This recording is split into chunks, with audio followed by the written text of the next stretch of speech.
Guys once again welcome back. I hope आप सब अच्छे होंगे, मजे में होंगे और अपनी सेहत का ख्याल रख रहे होंगे। तो आज का जो व्लॉग है वो होने वाला है बहुत ही स्पेशल। मेरे भाई के घर में है शादी, तो हम सभी को वहाँ जाना है, इसीलिए काम बहुत थे और उनको टाइम से समेटना भी था और समेटने के बाद हमें शादी के लिए निकलना भी था। अभी सुबह के 5:30 बज रहे हैं और देखिए अभी भी कितना अंधेरा हो रहा है और थोड़ी थोड़ी सी ठंडक भी होने लग गई है। देखो ये पीछे पीछे आ गए मेरे अभी।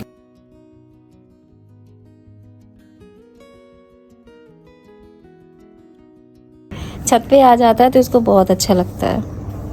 देखो कोहरा हो गया है ना, तो दिसंबर जैसा कोहरा ऐसे फील हो रहा है यहाँ पे, जैसे दिसंबर में कोहरा हो जाता है ना मॉर्निंग के टाइम पे, सेम वैसे ही लग रहा है। अभी इतनी ठंडक यहाँ नहीं है, लेकिन फिर भी अभी सुबह के टाइम पे एकदम मौसम चेंज हो गया है, हल्की हल्की ठंडक होने लग गई है। मतलब अब थोड़े से हल्के गर्म कपड़े निकालने का टाइम आ चुका है। अगर आप अपनी किचन को रात में ही क्लीन कर लेते हैं तो मॉर्निंग में किचन के काम एकदम आसान हो जाते हैं और सुबह सुबह जब आप किचन में आते हैं तो साफ सुथरी किचन देखकर मन एकदम खुश हो जाता है। और दूसरा, आप किचन में बिना कोई टाइम वेस्ट करे अपना काम शुरू कर सकते हैं। अगर आप अपनी किचन को रात में अनऑर्गेनाइज्ड और गंदा छोड़ देते हैं, गंदे से मेरा मतलब है जैसे गैस स्टोव है उसको क्लीन नहीं किया है, सिंक में बर्तन पड़े हुए हैं उनको वॉश नहीं किया है, तो सुबह सुबह ये सारा काम करने में फिर हमारा टाइम वेस्ट हो जाता है, क्योंकि रात के सारे काम जो बिखरे हुए होते हैं वो हमें मॉर्निंग में ख़त्म करने होते हैं।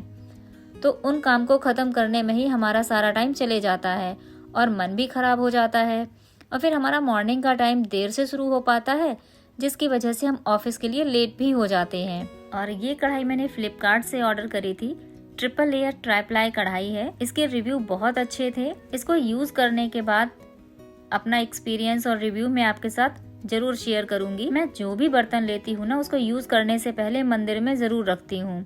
और अब मैं फिर से आ गई हूँ किचन में और आज मैं बनाने जा रही हूँ मेरी फेवरेट डिश कढ़ी। मुझे चटपटी मसालेदार कढ़ी बहुत पसंद है, लेकिन मेरे बेटे ने कहा कि उसको पकौड़ी वाली कढ़ी खानी है, तो मैं उसमें पकौड़ी भी डाल दूंगी। तो जिस कढ़ाई में मैं पकौड़ी बना रही हूँ ना, उसी में मैं बाद में इसमें कढ़ी भी बना लूंगी। तो हमारा कढ़ी चावल बनकर रेडी है।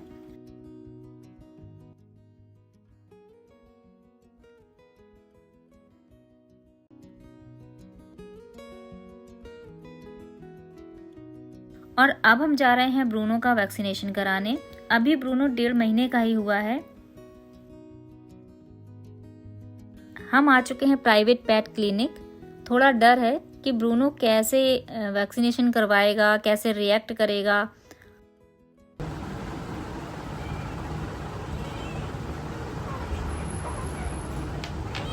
वैक्सीनेशन तो इसका हो गया है और साथ ही हमने इसका कार्ड भी बनवा लिया है, तो इससे हमें पता रहेगा कब कब कौन सा वैक्सीन लगना है। कहा जाता है कि बिल्ली को पाला नहीं जाता, लेकिन जब ये घर में आ गई है और जब तक अपने आप से ये कहीं जाती नहीं है तब तक तो ये घर में ही रहेगी।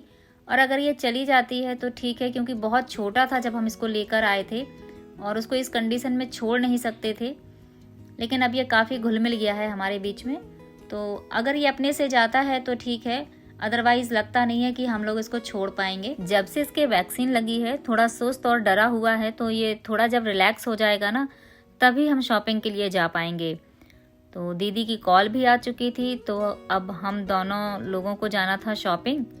तो शॉपिंग फिनिश करने के बाद थोड़ा खाने पीने के बाद हम वापस आ रहे हैं। अंधेरा काफ़ी हो गया है और वापस आने के बाद मुझे मेहंदी भी लगवानी है।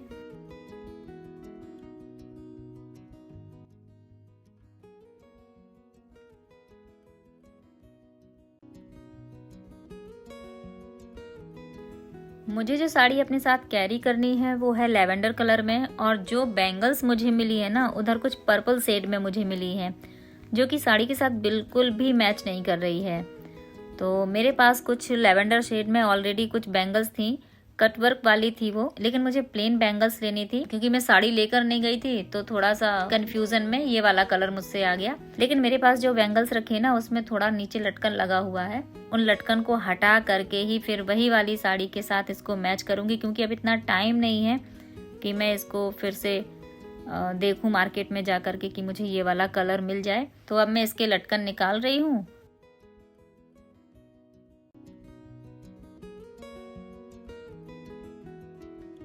मेहंदी के लिए अंजुल भी घर आ चुकी थी, तो मैंने अब मेहंदी लगवानी शुरू कर दी है।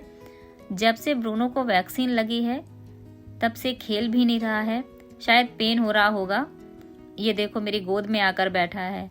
अंजुल को बस बार बार यही लग रहा है कि कहीं वो मेहंदी खराब ना कर दे तो उसकी मेहनत बेकार चली जाएगी, लेकिन ऐसा नहीं है, वो सिर्फ चुप करके आराम से बैठा हुआ है।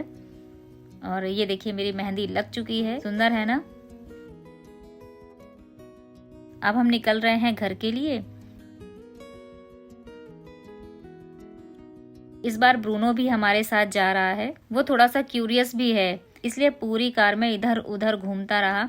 कभी विंडो से झांक रहा था, कभी बैक सीट पर बैठा हुआ था, बैक साइड पर, और कभी फ्रंट पे आके बैठ जा रहा था। सामने से देख रहा था सब कुछ कि क्या हो रहा है ये।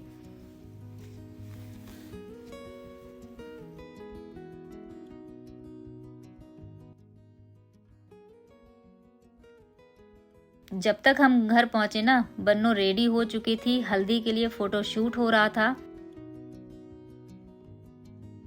और मैं हूँ बन्नो की बुआ, तो हमारे यहाँ एक रस्म होती है जो बुआ को ही करनी होती है। तो जब तक वहाँ फ़ोटो शूट होगा तब तक मैं वो रस्म भी कर लूँगी अपनी। मंडप में कुछ मिट्टी लगानी होती है, जिसे हमारे यहाँ पर चौरी छपाई कहते हैं।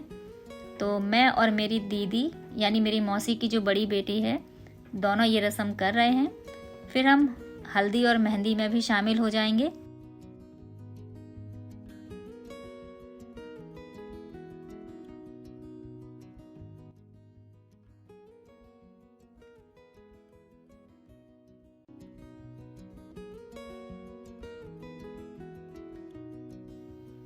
तो फोटोशूट लगभग कंप्लीट हो चुका है और ये हैं कुछ पिक्स।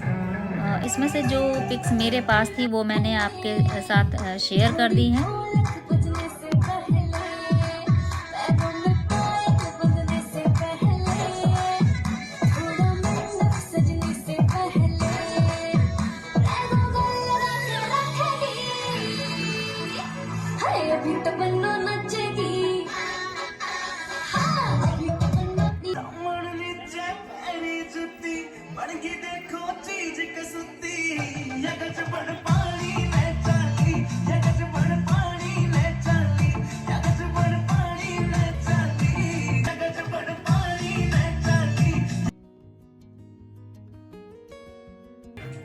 साथ ही सारा प्रोग्राम होने के बाद, हल्दी मेहंदी के सारे फोटोशूट होने के बाद अब बारी थी मस्ती करने की।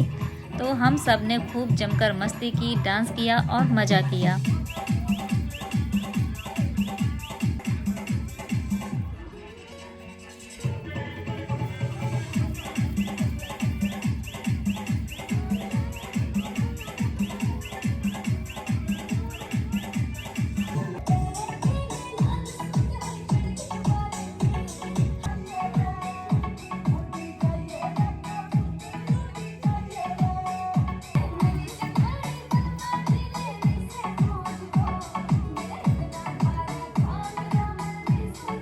अगर आज का ब्लॉग आपको पसंद आता है तो आपको पता है कि क्या करना है। चैनल को लाइक, शेयर और सब्सक्राइब करना है। मिलते हैं नेक्स्ट वीडियो में। Till then bye bye. Always stay happy and healthy. Thank you.